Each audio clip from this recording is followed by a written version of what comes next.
அதிருப்தியில் செம்மலை என்ன செய்யப் போகிறார் எடப்பாடி பழனிசாமி? சேலம் நாடாளுமன்ற தொகுதியில் அதிமுக வேட்பாளர்கள் யார் போட்டியிடுவது என்று தற்போது பல்வேறு போட்டிகள் ஓடிக்கொண்டிருக்கின்றன. மற்ற மாவட்டங்களில் நாடாளுமன்ற தேர்தலில் போட்டியிட வேட்பாளர்கள் தயக்கம் காட்டி வரும் நிலையில், சேலத்தில் போட்டியிடப் போகும் வேட்பாளர் யார் என்று தற்போது பரபரப்பாக பேசப்பட்டு வருகிறது. அதற்கு காரணம், அதிமுக பொதுச் செயலாளர் எடப்பாடி பழனிசாமியின் சொந்த மாவட்டமாக இருக்கக்கூடிய சேலம் தொகுதியில் நிச்சயம் அதிமுக வெற்றி பெறுவதற்கான அதிக வாய்ப்புகள் உள்ளதாக அரசியல் வல்லுநர்கள் கருதுகின்றனர்.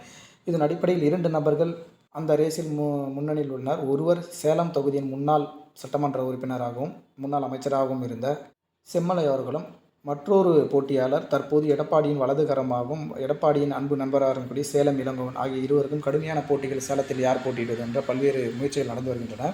அதில் எடப்பாடி பழனிசாமி நெருங்கிய நண்பராக இருக்கக்கூடிய திரு சேலம் இளங்கோவன் அவர்களுக்கே அதிக வாய்ப்புகள் இருக்குது என அதிமுக தலைமை தெரிவிக்கிறது. அதற்கு காரணம், கொடநாடு வழக்கில் கூட சேலம் இளங்கோவனை தொடர்புபடுத்தி பல்வேறு விஷயங்கள் முகாமிட்டு வருகின்றன. அதன் அடிப்படையில் எடப்பாடி பழனிசாமி அவர்கள் சேலம் இளங்கோவன் ஒருவேளை எம்பி ஆகிவிட்டால் அந்த பிரச்சனைகளிலிருந்து அவர் தப்பிப்பதற்கான வழி அதிகம் என நினைக்கிறார். ஆனால் கடந்த சட்டமன்ற தேர்தலின் போதும் நாடாளுமன்ற தேர்தலின் போதும் செம்மலை அவர்களுக்கு வாய்ப்பு வழங்கப்படவில்லை. உறுதியாக நாடாளுமன்ற தேர்தலில் வாய்ப்பு வழங்குவதாக எடப்பாடி பழனிசாமி தெரிவித்திருந்தார். அதனை நம்பி எடப்பாடி பழனிசாமியுடனே செம்மலை பயணித்து வந்தார்.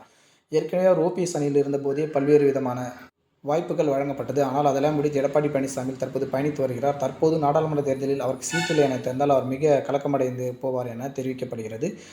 இதனால் செம்மலை மற்றும் இளங்கோவன் யாருக்கு சீட் கொடுப்பது என எடப்பாடி பழனிசாமி விழிபிதுங்கியுள்ளார் என கூறப்படுகிறது.